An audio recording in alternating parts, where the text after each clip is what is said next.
అందరికీ నమస్కారం. మీ అందరినీ ఒక చోట కలవడం నాకు చాలా సంతోషంగా ఉంది. గ్రే హౌండ్స్ అనేసరికి మీ అందరికీ వ్యక్తిగతమైనటువంటి అనుభవాలు, అక్కడ పడిన కష్టం, పొందిన ఫలితాలు, చేసిన ట్రైనింగ్ ఇవన్నీ గుర్తుకొస్తాయి. కానీ దేశం పరంగా, దేశ చరిత్ర పరంగా చూస్తే గ్రే హౌండ్స్ అన్నది ఒక తెలుగోడు ఈ భారతదేశానికి ఇచ్చినటువంటి అత్యంత అద్భుతమైన ఆయుధాన్ని ఉపయోగించి భారతదేశం మొత్తం, ఒక ఆంధ్రప్రదేశే కాదు భారతదేశం మొత్తం ఈ రోజున తీవ్రవాద హింస నుంచి భారతదేశం ఈ రోజు బయటపడింది అని అంటే అది తెలుగోడు ఇచ్చిన వరం. దానికి అనుకోకుండా చారిత్రకంగా చోట కలిసినటువంటి విషయాలు కొన్ని ఉన్నాయి. గ్రే హౌండ్స్ ఏర్పడాలంటే ఎన్టీ రామారావే ఉండాలి, ఎవరికి ఆ ధైర్యం ఉండదు. ఆ గ్రే హౌండ్స్ ని ఏర్పరచాలంటే వ్యాసే ఉండాలి, ఇంకెవరికి ఆ చొరవ, ఆ కెపాసిటీ కూడా లేదు. అలాగే వ్యాస్ గారు గ్రే హౌండ్స్ ఏర్పరుస్తానన్నప్పుడు ట్రైనింగ్ కోసం దేశమంతా వెతికితే ఐటీబీపీలో దొరికిన ఆణిముత్యం భాటీ గారు. వ్యాస్ గారు భాటీ గారి కాంబినేషన్ ఏదైతే ఉందో అది ఈ రోజున ఒక భారతదేశ చరిత్రనే ఒక మలుపు తిప్పింది. మార్చి 31వ తారీఖు కల్లా మావోయిస్టులను పూర్తిగా నిర్మూలిస్తామని చెప్పే ధైర్యం ఈ దేశానికి వచ్చింది అని అంటే అది తెలుగోళ్ళు వేసిన విత్తనం. దాని నుంచే దుర్గాప్రసాద్ గారు సిఆర్పిలో ఉన్నప్పుడు కోబ్రా ఫార్మేషన్ చేశారు. ఈ ఆలోచన నుంచే డిఆర్జీ పుట్టింది. ఈ ఆలోచన నుంచే మిగిలిన స్టేట్స్, ఎఫెక్టెడ్ స్టేట్స్, ఒరిస్సా కానీ ఇంకొకటి కానీ వాళ్ళు స్పెషల్ ఫోర్సెస్ తయారు చేసుకున్నారు. దీనికి ఎన్ని కథలుగా చెప్పుకోవచ్చో ఈ గ్రే హౌండ్స్ ఆవిర్భావం, అది ఎదుర్కొన్నటువంటి ఒడిదుడుకులు ఒక రోజంతా పడుతుంది దాని గురించి చెప్పాలి అని అంటే. అదొక వ్యాస్ గారు కాబట్టే ఎన్టీ రామారావు దగ్గరికి వెళ్ళి నాకు బేగంపేటలో ఈ 2 క్వార్టర్స్ కావాలి అని అంటే అప్పుడు దాకా మినిస్టర్లు ఉండే క్వార్టర్స్ ని ఖాళీ చేయించి వాళ్ళకి ఇచ్చారు. అది వ్యాస్ గారు లేకపోయినా జరగదు, ఎన్టీ రామారావు లేకపోయినా జరగదు. అట్లాగే విజయవాడ కమిషనర్ ఆఫీస్ గురించి చెప్తున్నారు. అడిగేది ఏం లేదు, వెళ్ళి ఆక్యుపై చేసుకోవడమే ఇరిగేషన్ ఆఫీస్. అట్లా ఉంటుంది వ్యాస్ గారి వ్యవహారం. భాటీ గారు ఎక్కడో రాజస్థాన్లో పుట్టిన ఆయన, ఐటీబీపీలో ఉద్యోగం చేసుకునే ఆయన్ని మనం తెచ్చుకుని ఆయనకి కూడా మనం ఎంతో గౌరవించుకున్నాం. మొత్తం ఆంధ్రప్రదేశ్ పోలీస్ మొత్తం భాటీ గారు అంటే ఒక గురువులాగా, ఒక ఋషిలాగా పూజించుకున్నాం మనం. ఆయన కూడా అందరి ప్రేమానురాగాల్ని అట్లాగే పొందాడు. గ్రే హౌండ్స్కి ఉన్న గొప్పతనం ఏంటంటే వ్యాస్ గారు లాంటి వాళ్ళు మొట్టమొదటి నుంచి అందులో ప్రవేశపెట్టిన వర్క్ కల్చర్, పని సంస్కృతి ఏదైతే వాళ్ళు ప్రవేశపెట్టారో, ఒకసారి ప్రవేశపెట్టిన తర్వాత ఆ పని సంస్కృతి స్టాఫ్ లోనూ పోదు. ఎవరు దానికి లీడర్గా వచ్చినా సరే ఆ పని సంస్కృతికి అనుగుణంగా పనిచేయాల్సిందే తప్ప ఎవరు గ్రే హౌండ్స్ ని పాడు చేయడానికి ఎవరు సాహసించారు. మీ అందరికి గుర్తుండే ఉంటుంది, 88లో గ్రే హౌండ్స్ పెట్టినా 89 సెప్టెంబర్లో స్టార్ట్ అయింది. 89 సెప్టెంబర్, అక్టోబర్లోనే ఆంధ్రప్రదేశ్లో ఎలక్షన్లు జరిగినాయి. ఎలక్షన్లు జరిగినప్పుడు అప్పటి కాంగ్రెస్ పార్టీ చెన్నారెడ్డి గారి నేతృత్వంలో గ్రే హౌండ్స్ అనేది ఒక ఎన్నికల ఇష్యూ అయింది. గ్రే హౌండ్స్ ని పెట్టి మీరు పోలీసు ఎక్సర్సైజ్ చేస్తున్నారు అని చెప్పి దాన్ని ఎన్నికల్లో ఒక ప్రచారాస్త్రంగా కూడా ఉపయోగించుకున్నారు. ఎన్నికలు అయిన తర్వాత మిమ్మల్ని మీకు చర్చలకు ఆహ్వానిస్తాం, లేకపోతే మీకు రాయితీలు కల్పిస్తామని చెప్పి చెన్నారెడ్డి గారు చెప్పడంతో ఆ ఎన్నికల ఫలితాలను కూడా అది ప్రభావితం చేసింది. 89 ఎన్నికల తర్వాత చెన్నారెడ్డి గారు వచ్చినాక ఆయన ఇచ్చిన మాట ప్రకారం గ్రే హౌండ్స్ ని మూసేస్తామని చెప్పి కూర్చున్నారు. మూసేయడానికి ప్రతిపాదనలు ఆ రోజుల్లో రాజకీయ నాయకులు తలుచుకుంటే జరగదే ఉంది. మూసేస్తామన్న టైంలో ఆ రోజున ఉన్నటువంటి అధికారులందరూ, నిజం చెప్పాలంటే వ్యాస్ గారికి ఎన్టీఆర్తో ఉన్న చనువు కారణంగా ఆయనంటే మిగిలిన ఆఫీసర్లందరికీ విపరీతమైన అసూయ ఉండేది. అసూయ మానవ సహజం, అందులో ఏమి పెద్దగా తప్పు పట్టాల్సింది లేదు. చాలా అసూయ ఉండేది. ఈడేంటి డిఐజీ, అప్పుడు ఆయన డిఐజీయే, నిన్నగాక మొన్న డిఐజీ అయ్యాడు, డీజీలను కూడా లెక్క పెట్టేవాడు కాదుగా. ఆర్టీసీ కోసం బస్సులు కొంటే ఈయన వెళ్ళి నాకు ఈ బస్సులు కావాలనేవాడు, ఆర్టీసీ బస్సులు. అట్లాగే తెచ్చేసుకున్నాడు. దేశంలో ఎక్కడ ఏ పోలీస్ ఫోర్సు ఆర్టీసీ బస్సుల్ని పోలీస్ ఆపరేషన్స్ కు ఉపయోగించుకున్న దాఖలాలు లేవు. మన ఎప్పుడు చిన్న బస్సులు వేరే రకంగా ఉంటాయి సీటర్లు. ఆయన ఆర్టీసీ బస్సులు పెట్టి భద్రాచలం అని బోర్డు పెట్టి ఖమ్మం పంపించేవాడు, వరంగల్ అని చెప్పి వరంగల్ పంపించేవాడు. అంటే మామూలు ఆర్టీసీ బస్సులు లాగా ఉన్నాయి. పోలీస్ కానిస్టేబుల్ ఆర్టీసీ బస్సులు తోలటం ఏంటి, వాళ్ళకి అట్లా డ్రైవర్లను నేర్పించి మామూలు బస్సుల్లాగా వాటిని తయారు చేసి, ఇవన్నీ చూసి ఇదేంటి ఉన్నాడు మన ముందు, ఎన్టీ రామారావు దగ్గరికి వెళ్ళి ఏది పడితే సంతకం పెట్టించుకొస్తాడు అని చెప్పి ఒక రకమైన అసూయ ఉండేది. ఆ రకంగా చూస్తే 89లో చెన్నారెడ్డి గారు వచ్చినాక అప్పుడు సీనియర్ ఆఫీసర్లు వ్యాస్ గారి మీద అసూయతో కావచ్చు, ఈ గ్రే హౌండ్స్ మనకెందుకు, మనం పెట్టింది కాదు కదా అన్న ఉద్దేశంతో దాన్ని మూసేయడానికి వాళ్ళు కూడా 4 మాటలు చెప్పుండొచ్చు అప్పుడు ముఖ్యమంత్రికి. కానీ ఆంధ్రప్రదేశ్ పోలీసులో ఉన్న గొప్పతనం ఇదే. లీడర్షిప్ ఎప్పుడు, టాప్ లీడర్షిప్ ఎప్పుడు స్టేట్ ఇంట్రెస్ట్లో పనిచేసేది. ఈ మధ్యకాలంలో చెడిపోయింది, కానీ ఆ రోజుల్లో టాప్ లీడర్షిప్ ఎప్పుడూ స్టేట్ ఇంట్రెస్ట్లో పనిచేసేది. వాళ్ళు మొత్తానికి చెన్నారెడ్డి గారిని మసిపూసి మారేడుగా చేసి, ఆయన వేరే పనుల్లో ఉన్నప్పుడు ఈ టాపిక్ వచ్చినప్పుడు డైవర్ట్ చేసి, ఈ లోపల హైదరాబాద్లో మతకాల్లో అలా అయ్యాయి, ఇది ఈ టాపిక్ పక్కకి వెళ్ళిపోయింది. అట్లా డొల్లించుకుంటా వచ్చి, సార్ మీరు గ్రే హౌండ్స్ పని చేయండి, పేరు మార్చేయండి అని గ్రే హౌండ్స్ పేరు మార్చి స్పెషల్ సెక్యూరిటీ ఫోర్స్ SSF అని పెట్టారు.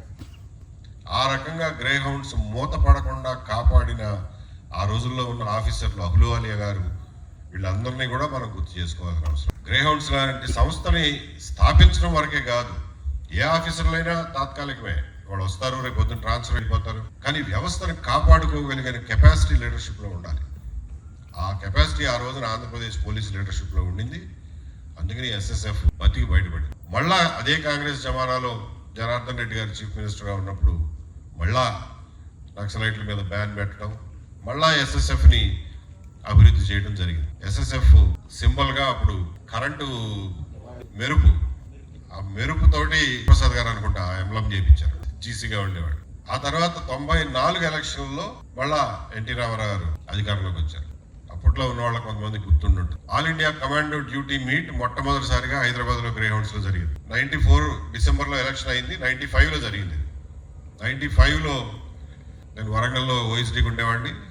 మా అందరికీ ప్రమోషన్లు వచ్చినాయి, మా బ్యాచ్లో ఇచ్చారు, కానీ నన్ను గ్రే హౌండ్స్ జీసీగా వేశారు. సో అప్పుడు దుర్గాప్రసాద్ తర్వాత ఆయన సిటీ పోలీస్కి వెళ్ళిపోయారు. నేను ఒక్కడనే జీసీ, 2 జీసీలు ఉండాలని చోట ఒక్కడనే ఉండేవాడిని. డ్యూటీ మీట్ పెట్టాలంటే గండిపేటలో ఆ రోజున అసలు ఏ ఫెసిలిటీస్ లేవు. అప్పుడప్పుడే ఇంకా ఎస్టాబ్లిష్ అవుతుంది. అసలు దారి లేదు, రోడ్డు లేదు, అప్రోచ్ రోడ్డు లేదు, సందులు గొంతుల్లో పడి కాలిబాటలు అమ్మట రావాల్సి వచ్చేది, కార్లు కూడా. అట్లాగే నీళ్లు లేవు. అటువంటి పరిస్థితుల్లో R&B వాళ్ళకి కాంట్రాక్ట్ ఇస్తే ఆ రోడ్ వేయమని చెప్పి, మెయిన్ రోడ్ అదొకటే road, main entrance road R&B వాళ్ళకి ఇస్తే వాళ్ళు అదిగో ఇదిగో అని చెప్పి ఆ కాంట్రాక్టర్ ఎగ్గొడతా ఉండేవాడు. ఒక పక్కనేమో కమాండర్ డ్యూటీ మీట్ ముంచుకొస్తుంది. అప్పుడు R&B ఇంజనీర్లని అడిగి, అసలు అరే రోడ్ అంటే ఎట్లా వేస్తారు, ఏం వేస్తారు, అందులో ఏమేమి ఉంటాయి అని అంటే, ఏం లేదు సార్, కింద ఒక గ్రావెల్ లేయర్ వేస్తాం, పైన కంకర వేస్తాం, మళ్ళీ పైన గ్రావెల్ వేసి రోల్ చేస్తాం, దాని మీద నీళ్లు కొట్టి కొంచెం కన్సాలిడేట్ చేసినాక తారేస్తాం అని.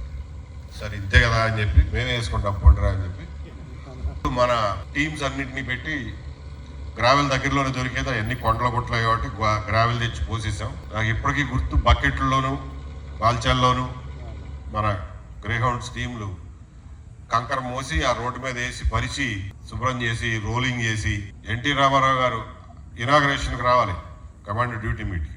ఇనాగరేషన్కి రేపు ఇనాగరేషన్ అనగా ఇవాళ సాయంత్రానికి ఆ రోడ్డు పూర్తయింది. అట్లా పూర్తి చేసి ఆయన్ని ఏదో ఎందుకంటే చీఫ్ మినిస్టర్ అంటే పెద్ద కాన్వాయ్ వెహికల్స్ అన్నీ రావాలి, రోడ్డు కావాలి. సో ఆ రోడ్డుని అప్పటికప్పుడు తయారు చేయడం జరిగింది. ఆ కమాండర్ డ్యూటీ మీట్ ఇనాగరేషన్లోనే ఆయన, అప్పటికే వ్యాస్ గారు చనిపోయారు 93లో. నేను పెద్దపల్లిలో ASPగా ఉంటే సాయంత్రం ఫోన్ వచ్చింది, వ్యాస్ గారిని కాల్చి చంపేశారు. దానికి కొద్ది రోజుల తర్వాతే పరదేశ్ నాయుడు గారు కూడా పోయారు. సో ఎన్టీ రామారావు గారు ఆ రోజున, నాకు ఇంకా గుర్తు, ఆయన అప్పటికే బాగా పెద్ద ఆయన అయిపోయాడు, మెల్లగా పట్టి నడుచుకుంటూ వచ్చి కూర్చునేవాడు. దేవేంద్ర గౌడ్ గారు ఉన్నారు, home minister Indra Reddy. NT Rama Rao Vyas గారిని గుర్తు చేసుకుంటూ మళ్ళా ఆ గ్రే హౌండ్స్ క్యాంపస్కి KS వ్యాస్ ప్రాంగణం అని చెప్పి పేరు పెట్టి, అదే మీటింగ్ లో ఈ స్పెషల్ సెక్యూరిటీ ఫోర్స్ ని తిరిగి గ్రే హౌండ్స్ గా నామకరణం చేస్తున్నాను అని చెప్పి ఆ రోజు అనౌన్స్ చేసి, ఆ రకంగా మళ్ళీ గ్రే హౌండ్స్ తిరిగి ఫామ్ అయ్యి పేరు మళ్ళా తెచ్చుకుని ఆ రోజు నుంచి ఈ రోజు వరకు వెనక్కి తిరిగి చూడలేదు. గ్రే హౌండ్స్ లో వ్యాస్ గారి తర్వాత అహ్లూవాలియా గారు, కుమావత్ గారు, వెంకయ్య గారు, అరవిందరావు గారు, ఉమేష్ కుమార్ గారు, రాజీవ్ త్రివేది, అంజనీ కుమార్, తర్వాత మహేందర్ రెడ్డి గారు కొన్నాళ్ళు, ఎంతమంది ఆ గ్రే హౌండ్స్ యొక్క క్యారెక్టర్ని, గ్రే హౌండ్స్ యొక్క పనితనాన్ని, పని కల్చర్ని ఎప్పుడు ముట్టుకోలే, దాన్ని ఎప్పుడు మార్చడానికి ప్రయత్నం చేయాలి. మధ్యలో ఒక్కసారి అరవిందరావు ఉన్నప్పుడు ఎస్ఐబి గ్రేహౌండ్స్ని కలిపే ప్రయోగం చేశారు. అది ఫెయిల్ అయిపోయి వెంటనే 6 నెలల్లోనే మళ్ళా వెనక్కి తిరిగి తెచ్చేసుకున్నారు.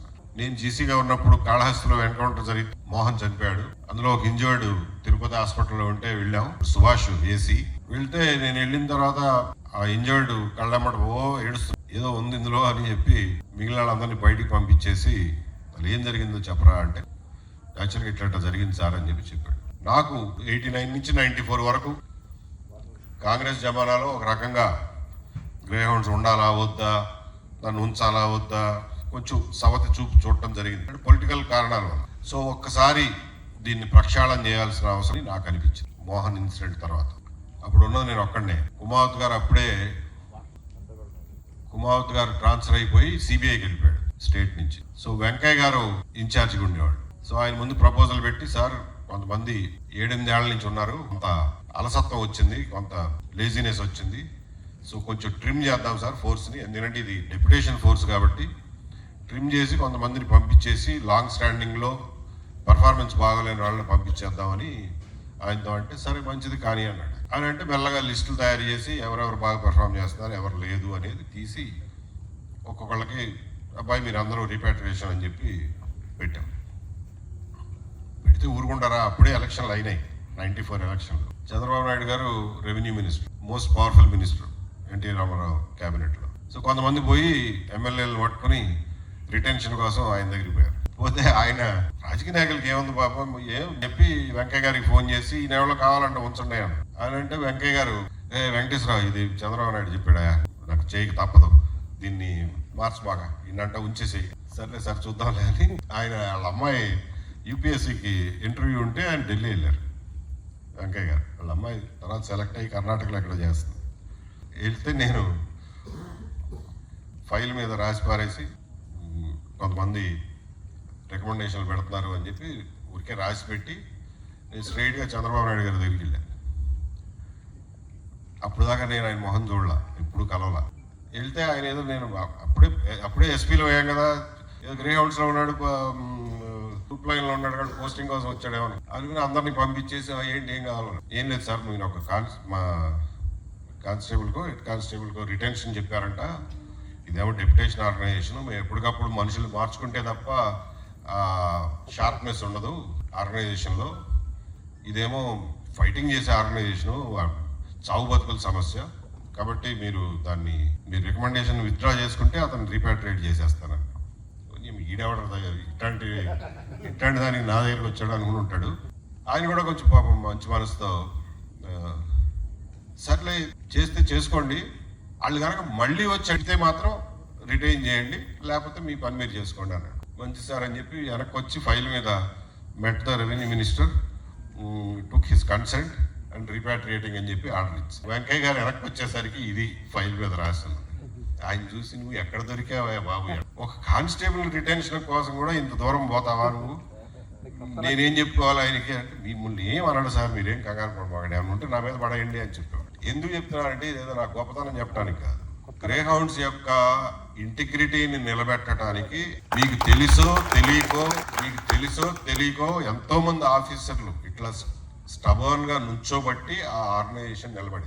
మొన్న 2014-19 అప్పుడు కూడా సాంసరావు డీజీపీగా ఉన్నప్పుడు నా వెంకట్ మా పలానాడు ఉన్నాడు గ్రే హౌండ్స్ రోల్స్ లో అంటే తీసుకోండి, నేను తీసుకోము సార్, పొరపాటును కూడా తీసుకోము, గ్రే హౌండ్స్ లో కానీ ఎస్ఐబిలో కానీ రోల్స్లోకి తీసుకుని వేరే చోట పనిచేయడం అనే సంస్కృతి లేదు, దాన్ని అసలు ఎట్టి పరిస్థితుల్లో మేము ఎంకరేజ్ చేయం అని చెప్పి డీజీగా ఉన్న వ్యతిరేకించి అంటేనే ఇన్స్టిట్యూషన్స్ నిలబడతాయి. లేకపోతే రికమెండేషన్ల మీద నడిస్తే ఇది ఎప్పుడో ఇంకొక హోమ్ గార్డ్స్ ఆర్గనైజేషన్ అయ్యి, గ్రే హౌండ్స్ ని తిరగేస్తే హెచ్జీ అంటే హోమ్ గార్డ్స్ తిరగబడటానికి. కాబట్టి ఆంధ్ర పోలీసుల్లో ఉన్న కెపాసిటీ అది, నాయకత్వాల్లో ఉన్న కెపాసిటీ అది, మెన్లో ఉన్న కెపాసిటీ, ఈ వ్యవస్థని వ్యాసగారు తీర్చిదిద్దిన వ్యవస్థని పార్టీ గారు చెక్కిన శిల్పాలు. ఈ రోజున భారత మిలిటరీ కూడా ఇంత పటిష్టంగా పనిచేస్తుందో లేదో నాకు తెలియదు, మిలిటరీ ఎట్లా పనిచేస్తుంది. బట్ ప్రపంచంలో ఏ ఫైటింగ్ ఫోర్స్కి తీసిరాని విధంగా ఈ ఒక సంస్థని కేవలం ఒక స్టేట్ పోలీస్, అది సౌత్లో ఉన్న స్టేట్ పోలీస్ తయారు చేసింది అని అంటే అది ఆంధ్ర వాళ్ళు, తెలుగు వాళ్ళు మొత్తం గర్వించదగినటువంటి విషయం. ఈ గర్వాన్ని మనం గుర్తుపెట్టుకోవాలి. మనం ఏం చేసాము, ఇండివిజువల్గా ఏం సాధించాము, ఏం సాధించలేదు అన్న దానికంటే కూడా ఒక వ్యవస్థగా మనం ఏం సాధించాము. నేను 14-19 మధ్యలో ఏడీజీ ఇంటెలిజెన్స్ కావండి ఏదన్నా మీటింగ్లకి నేషనల్ సెక్యూరిటీ ఇష్యూస్లో ఢిల్లీ వెళ్తే అజిత్ దోవాల్ గారు తెలుసు కదా, నేషనల్ సెక్యూరిటీ అడ్వైజర్, ఆయన వచ్చేవాడు మీటింగ్లకి. కొంతమంది చీఫ్ మినిస్టర్లు కూడా వచ్చేవాళ్ళు. ఆ మీటింగ్లో అందరూ పరిచయం చేస్తూ ఉండేవాడు. పరిచయం చేస్తా అంటే నేనేమో ఆయనకి తెలవదు, ఇప్పుడు మోహన్ చూశారు. సో ఎవరైనా నువ్వు అని అంటే నేను ఆంధ్రప్రదేశ్ సార్, ఏడీజీ ఇంటెలిజెన్స్ అంటే ఓ AP we're so proud of you boys అనేవాడు. నన్ను కాదు అన్నది, ఏపీ పోలీస్. ఆయన మైండ్ లో అట పడిపోయి ఓవర్త్ ఎన్కౌంటర్ లో 11 మంది న్యూట్రలైజ్ చేస్తే, తర్వాత రామ్గూడ ఎన్కౌంటర్ లో 31. అప్పుడు ఈ రివ్యూ మీటింగ్లు పెట్టేవాడు, ఎట్లా జరిగింది ఏం జరిగిందని తెలుసుకోవడానికి. ఎందుకంటే వాళ్ళకి ఏనాడు వాళ్ళు కని విని ఎరిగినటువంటి ఎన్కౌంటర్లు. వాళ్ళు తర్వాత మెల్లగా ప్రాక్టీస్ చేసి మన మెథడ్స్ని అడాప్ట్ చేసుకుని మెల్లమెల్లగా నేర్చుకున్నారు. అది అందరం ఆహ్వానించదగినటువంటి విషయం. మన చూసి ఇంకొకరు నేర్చుకుని వాళ్ళు ఎఫెక్టివ్గా పనిచేస్తున్నారు అని అంటే మనం అందరం గర్వించాల్సినటువంటి విషయం. ఈ రోజున భారతదేశం నుంచి వామపక్ష తీవ్రవాద హింస దాదాపు పూర్తిగా కనుమరుగైపోయింది అని అంటే పునాది పడింది ఆంధ్రప్రదేశ్లో. పునాది వేసింది ఎన్టీ రామారావు గారు, వ్యాస్ గారు, పార్టీ గారు. మనలాంటి వాళ్ళం వేల మందిని అందులో పనిచేశాం. ఎంతో మంది త్యాగాలు చేశారు. వ్యాస్ గారి దగ్గర నుంచి, గౌడ్ గారి దగ్గర నుంచి ఎంతో మంది వివిధ ర్యాంకుల్లో త్యాగాలు చేశారు. బలిమెల లాంటి మహా విషాదాలని మనం ఎదుర్కొన్నాం. మహా అంటే మహా విషాదం. అవన్నిటినీ అధిగమించి ఈ వ్యవస్థ నిలబడింది అని అంటే మనతో పాటు పనిచేసిన సహచరులు, మన నడిపించిన నాయకత్వాలు. ఒకసారి తెలిసిన తర్వాత మన పటిమ తెలిసిన తర్వాత మనని ఎప్పుడూ ప్రోత్సహించినటువంటి రాజకీయ నాయకత్వం, వీటన్నిటినీ కూడా మనం గుర్తుపెట్టుకోవాలి. We should feel proud of it. ఇవాళ ఉన్నటువంటి పరిస్థితుల్లో గ్రేహౌండ్స్ యొక్క అవసరం అంత స్థాయిలో అవసరం పడకపోవచ్చు, కానీ బట్ ఒక విషయం మనం ప్రూవ్ చేసాం. మనం తలుచుకుంటే ఒక మామూలు కానిస్టేబుల్ ని ఒక మిలిటరీ గ్రేడ్ కమాండోగా తయారు చేయగలం అని మాత్రం మనం ప్రూవ్ చేశాం. ఈ ప్రూఫ్ ఎప్పటికీ చరిత్రలో నిలిచిపోయాడు. ఏ రోజునైనా సరే ఆంధ్రప్రదేశ్ ని రక్షించుకోవాలన్నా, భారతదేశాన్ని రక్షించాలన్నా మన పోలీసుల మీద, కానిస్టేబుల్ లెవెల్ నుంచి మన దగ్గర ఉన్నటువంటి మెటీరియల్ మీద మనకు కాన్ఫిడెన్స్ ఏర్పరిచింది అంటే అది కేవలం గ్రేహౌండ్స్ వల్ల. వ్యాస్ గారు చనిపోయిన తర్వాత వ్యాస్ గారి యాక్షన్ లో పాల్గొన్న ఒక్కొక్కళ్ళని ఏరి మరి తర్వాత న్యూట్రలైజ్ చేశాం. అందులో ఫస్ట్ న్యూట్రలైజేషన్ నేను ఓఎస్డీగా ఉన్నప్పుడు, వరంగల్లో ఓఎస్డీగా ఉన్నప్పుడు జరిగింది పరకాల్లో. ఆ తర్వాత కత్తుల సమ్మాయి కూడా అప్పుడే సరెండర్ అయ్యాడు. సరెండర్ అయినప్పుడు వ్యాస్ గారి యాక్షన్ లో ఉన్నట్టుగా చెప్పలా. కరీంనగర్ ఓఎస్డీగా ఉండేవాడిని, అప్పుడే సరెండర్ అయ్యాడు. వాడిని డీబ్రీఫ్ చేసే పని నాకు పెట్టారు. సో నేను కంటిన్యూస్ గా రాత్రి తెల్లవారులు మాట్లాడుతా ఉంటే ఒకసారి ప్యాంట్ ఇట్లా పైకి వచ్చి ఇక్కడ ఇంతలావు ఘాటుగా లార్జ్ ఇంజరీ మానిపోయింది. ఎట్ట తగిలిందిరా ఇంజరీ అని అంటే ఏదో చెప్పాడు కదా, సరే లేదని మనసులో పెట్టుకుని. సో కత్తుల సమ్మాయి వచ్చాడని తెలుసు, కానీ వ్యాస్ గారి యాక్షన్లో ఉన్న సంగతి ఎస్ఐబికి కూడా తెలియదు. ఎస్ఐబిలో సత్యనారాయణ గారు ఉండేవాళ్ళు, మహాగురువు మన అందరికీ, మహానుభావుడు, one of the best officers I have seen in my life. ఆయన కృష్ణప్రసాద్ గారు కొంచెం తక్కువ మాట్లాడేవాళ్ళు, పని ఎక్కువ చేసేవాళ్ళు. సత్యనారాయణ గారు చాలా, అంటే ఏఎస్పీలు ఓఎస్డీలుగా ఉన్న వాళ్ళు మమ్మల్ని విపరీతంగా ఎంకరేజ్ చేసేవాళ్ళు, కూర్చోబెట్టి కవర్లు చెప్పేవాళ్ళు, ఇవే ప్రొఫెషనల్ విషయాలు. సో చాలా నేర్చుకునేవాళ్ళు వాళ్ళ దగ్గర నుంచి. సో హైదరాబాద్ వెళ్ళినప్పుడు ఆయనతో మాట్లాడితే, సార్ వీటితో మాట్లాడాను, చెప్పాడు, వాడికి కాలు మీద ఇంజరీ ఉంది సార్, ఎట్లా తగిలిందంటే పలానా రకంగా చెప్పాడు అని. కాలు మీద ఇంజరీ ఉందా? కాలు మీద ఇంజరీ ఉన్నవాడైతే వ్యాస్ గారి యాక్షన్ లో ఉన్నాడా? ఎందుకంటే వేరే వాళ్ళని ఇంటరాగేట్ చేసినప్పుడు వాళ్ళు యాక్షన్ లో పాల్గొన్న వాళ్ళకి కూడా మిగిలిన వాళ్ళ వివరాలు తెలియవు. ఓన్లీ డిస్క్రిప్షనే చెప్తారు తప్ప మిగిలిన వివరాలు తెలియవు. ఒకడు దొరికినప్పుడు ఎవరెవరు వచ్చారా అని అంటే పలానా చోట నుంచి పలానా వాడు పలానా పేరు, కానీ వాడు అసలు పేరు ఏంటో తెలియదు వాళ్ళు. సో ఏంటంటే ఆ డిస్క్రిప్షన్ లో ఒక కాలు మీద ఇంజరీ ఉన్నవాడు వచ్చినట్టుగా ఆయన గుర్తుంది. అప్పుడు ఆ రకంగా కత్తుల సమ్మయ్య వ్యాస్ గారి యాక్షన్లో ఉన్నాడని తెలుసు. మళ్ళా వెనక్కి వెళ్ళి ఆయన తీసి కూర్చోబెట్టి ఇంటరాగేట్ చేస్తే అప్పుడు అదంతా ఎట్లా జరిగింది అనేది. సో ఇట్లా గ్రేహౌండ్స్ని ఆదర్శంగా తీసుకుని నేను ఇంకా చాలా మంది ఎస్పీలో, వరంగల్లోను, ఈవెన్ ఈస్ట్ గోదావరిలో, ఈవెన్ కర్నూలులో మేము పనిచేసిన ప్రతి చోట స్పెషల్ పార్టీలు పెట్టి వాళ్ళని గ్రేహౌండ్స్కి 1 month 2 months ట్రైనింగ్ స్లాట్స్ తీసుకుని ట్రైనింగ్కి పంపించి అదే ఎక్విప్మెంట్ వాళ్ళకి ఇచ్చి వండుకు తినడం నేర్పించి రేషన్ మోయిపించి స్థాయికి తీసుకురావడానికి ప్రయత్నం చేసేవాడు. ఎందుకంటే గ్రేహౌండ్స్ ఎంత చేసినా లిమిటెడ్ నెంబర్ 1200 మంది ఉంటారు. మొత్తం స్టేట్ అంతా కవర్ చేయాలంటే కష్టం. ఎవడే జిల్లా వాడు కవర్ చేసుకోవాలి, ఎవడ స్పెషల్ పార్టీ వాడు మెయింటైన్ చేసుకోవాలి అనేది థియరీ. సో మిత్రులారా, Greyhounds was a vibration, it was in inspiration. ఎట్లా ఉండేదంటే 94లో మేడారం జాతర జరిగింది. ఉమేష్ చంద్ర ఏఎస్పి, రూరల్ ఏఎస్పి, నేను ఓఎస్డి, గౌతమ్ సవాంగ్ గారు ఎస్పి. ఆయన అసలు మేడారంలో అడుగు పెట్టలా, మా మీద వదిలేశాడు, మీరే ప్లాన్ చేసుకోండి, మీరే చేసుకోండి అని చెప్పి. చంద్ర ట్రాఫిక్ ఇన్ఛార్జ్, నేనేమో అక్కడ క్యాంప్ ఇన్ఛార్జ్. ఆ రోజుల్లో మీరు ఊహించుకోలేరు, సింగిల్ రోడ్డు తాడవాయి దాకా, త్రూఅవుట్ సింగిల్ రోడ్డే, వరంగల్ దాటిన దగ్గర సింగిల్ రోడ్డు, అసలు విపరీతమైన వేల కొద్ది వాహనాలు. సో అందరూ మట్టి రోడ్డు ఎక్కాల్సిందే. ఆ ఎక్కిన మట్టి రోడ్డుకి ఎర్ర దుమ్ము. ఈ ట్రాఫిక్ మెయింటైన్ చేసే ఉమేష్ చంద్రకి ఆ ఎర్ర దుమ్ము గొంతు నిండా వెళ్ళిపోయి పూర్తిగా గొంతంతా ఎర్ర దుమ్ము పట్టేసి అసలు మాట్లాడడం మానేసి, సైకిలే తప్ప మాటలేవు. రెండో రోజు నుంచి ఇక జాతర అయిపోయిన దాకా మాటలు లేవు, సైకిల్తోనే చెప్పి మాట్లాడేవాడు. అండ్ మేడారం జాతర కవర్ చేయాలంటే భయంగా పెద్ద పెద్ద పటాలాలు వేసుకుని చాలా జాగ్రత్త. ఎందుకంటే ఎటు నుంచి ఎవరు అంబుష్ చేస్తారో తెలియని పరిస్థితి. 94 మేడారం జాతరలో అంతకు 3-4 నెలల ముందే 93లో వీళ్ళు కిషన్ వాళ్ళు ఎన్కౌంటర్ చేశారు. ఎప్పుడది 93 జూన్లో. సో అట్లాంటిది మేడారం జాతర జరుగుతుంటే ఆ చిలకలగొట్ట నుంచి సారలమ్మని వెదురు బొంగులో తీసుకొస్తుంటే అందరినీ ఇట్లా తప్పుకోమంటారు.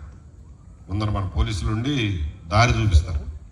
ఉండేవాడు పొడుగ్గా స్ఫోటకం మచ్చలు ఉండేవి, అతని పేరేదో ఉంది.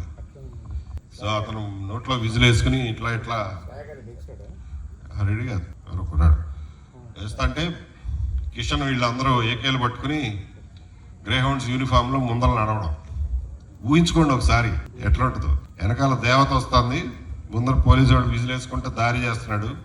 అందరికంటే ముందు కిషన్ వాళ్ళు ఏకేలు పట్టుకుని గ్రేహౌండ్ యూనిఫామ్లో నడుస్తున్నారు. అది ఒక సీన్ చూసేవాళ్ళకి. అంటే అంత ధైర్యంగా అంత రొమ్మిరుచుకుని ఆ రోజున మేడారం చేయగలిగామంటే కిషన్ వాళ్ళు చేసిన ఎన్కౌంటర్ దానికి కారణం. నేను ఇదే విషయం మాకు ఓఎస్డీగా ఉన్నప్పుడు ప్రతి ఫోర్ట్నైట్లీ రిపోర్ట్ రాయమనేవాళ్ళు, ఏం చేసావు ఈ 15 రోజులు అని. అది ఎస్ఐబికి ఒక కాపీ వెళ్ళలేదు, గ్రేహౌండ్స్కి ఒక కాపీ వెళ్ళలేదు, డీజీకి ఒక కాపీ వెళ్ళలేదు. సో నేను అప్పుడు రాసి పంపించాను, ఇట్లా పోలీసులు మళ్ళా మేడారం జాతరలో వాళ్ళ ఆధిక్యతని చూపించుకోగలిగారు అని చెప్పి ఆ సీన్ డిస్క్రైబ్ చేస్తూ రాశారు. శంకర్ ప్రసాద్ గారు ఉండేవాడు ఎస్ఐబిలో.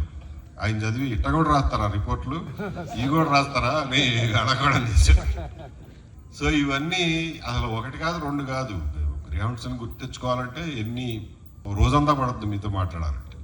అనురాగ్ శర్మ గారు, నేను ఏఎస్పీ అండర్ ట్రైనింగ్ రాజంపేట దాటిన తర్వాత ఎనపరాతి గుట్టలని ఉండేవి, రైల్వే కోడూరు దాటినాక ఎనపరాతి గుట్టలని ఉండేవి.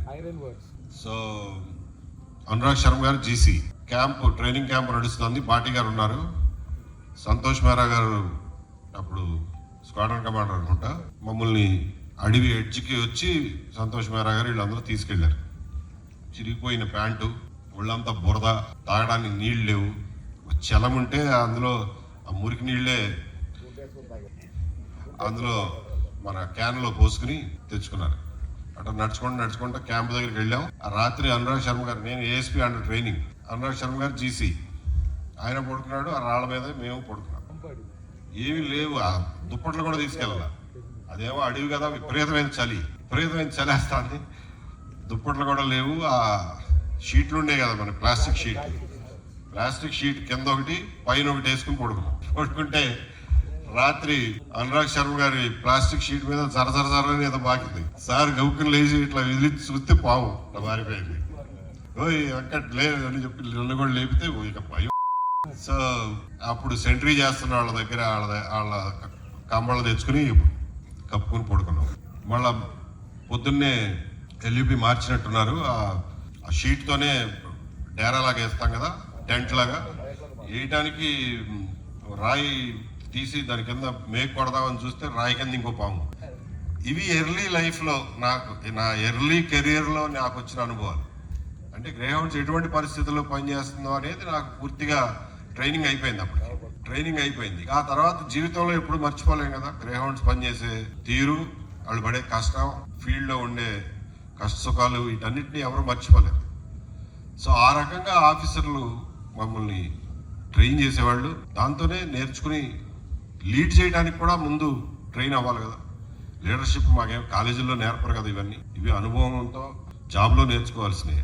సో ఆ రకంగా గ్రే హౌండ్స్లో నేను కొద్ది కాలమే పనిచేసినప్పటికీ కూడా it's a life long relationship with them. And మీ అందరూ ఫిజికల్ ఫిట్నెసే కాకుండా మీరు మెంటల్గా కూడా మీ క్యారెక్టర్ కానీ మీ మెంటాలిటీ కానీ మెంటల్గా చాలా స్ట్రాంగ్గా తయారు చేస్తుంది గ్రే హౌండ్స్. మిగిలిన లైఫ్ అంతా ఆ స్ట్రెంగ్త్ పనికి వస్తుంది మనకి. So I'm happy to meet all of you today. And పీరియాడిక్గా సంవత్సరానికి ఒకసారైనా వీళ్ళనంత ఎక్కువ మంది ఇలా కలిసి ఒకసారి పాత రోజులు గుర్తు తెచ్చుకుంటే ఒకళ్ళ నుంచి ఒకళ్ళు మళ్ళా తిరిగి ఇన్స్పిరేషన్ పొందే అవకాశం ఉంటుంది. బికాస్ గ్రే హౌండ్స్ లాంటి వర్కింగ్ ఎన్విరాన్మెంట్ మీకు ఎక్కడ బయట ప్రపంచంలో దొరకదు. కాబట్టి అది ఒకసారి గుర్తు చేసుకుని మన పాత స్నేహితులను కలుసుకుంటే మనకు కూడా కొంచెం ఇన్స్పిరేషన్ వచ్చి బయట ప్రపంచాన్ని చూసి మనం దిగజారిపోకుండా మనం నిలబెట్టుకునే అవకాశం కలుగుతుంది. దానికోసమైనా ఈ గెట్ టుగెదర్లు ఏర్పాటు చేయండి అని చెప్పి తెలియజేస్తూ I'm very happy to be spending this time today and wish you all the best and your families also.